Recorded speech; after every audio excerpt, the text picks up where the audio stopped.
Professor of International Politics at Birmingham University. Great to see you. What have you been hearing about a possible plot to breach the Capitol building? Well, what you have got chatter, including across social media networks, and we've had this for weeks. The conspiracy theorist group QAnon, their latest idea is that this is going to be the reappearance of Donald Trump today on March the 4th, which used to be the inauguration date of U.S. presidents until 1937. And attached to QAnon's idea that Trump would make his reentry, you had certain groups who said we're going to mobilize in Washington. And attached to that, these groups effectively said, we will make sure that Trump gets his authority back. In other words, the implication is that as on January 6th, on the original Capitol attack, it was Congress that was preventing Trump from reclaiming his rightful role as being the president and making sure that Joe Biden didn't get into office.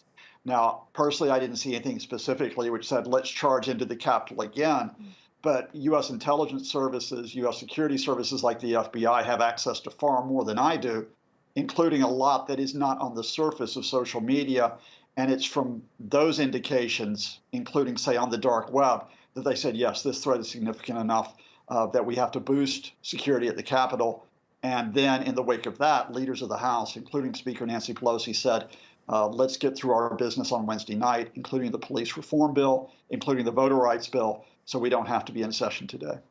So just to be clear, the 4th of March, that's the day the conspiracy theorist group QAnon believed Donald Trump would return for a second term. That sounds very strange, doesn't it?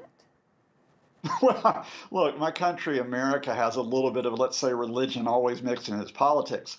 And the idea of the Messiah coming back, well, you simply adapt that and you replace our good Lord with Donald Trump. That's one element of it.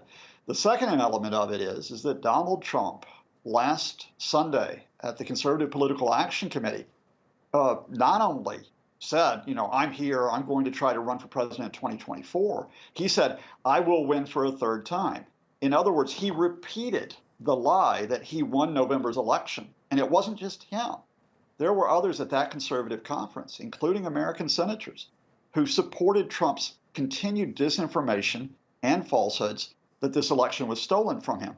And it's very easy for people to take that and say, all right, let's match this to a conspiracy theory that, again, until the 1930s, our rightful president, this was the day he took the oath of office, and to say, Trump is coming back. Now, of course, Trump isn't coming back. Trump is quite settled now in Florida. He's enjoying being at his resort. He's playing like an emperor there, receiving people.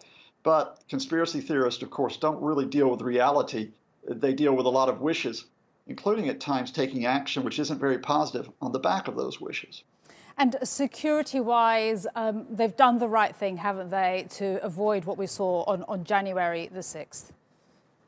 Oh, absolutely. I mean, what we have seen, interestingly enough, in the last few days, because we're getting congressional hearings about what happened on January 6th, and we're hearing from the Capitol Police that they did not make sufficient preparations. We're hearing from the FBI that they did not act effectively enough on intelligence.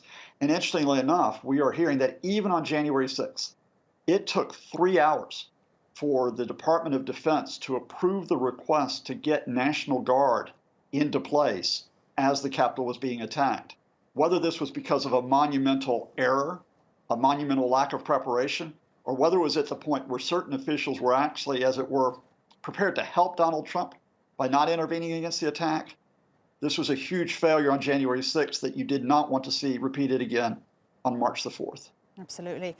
Scott Lucas, fascinating to speak to you. Thank you so much for your analysis and your time.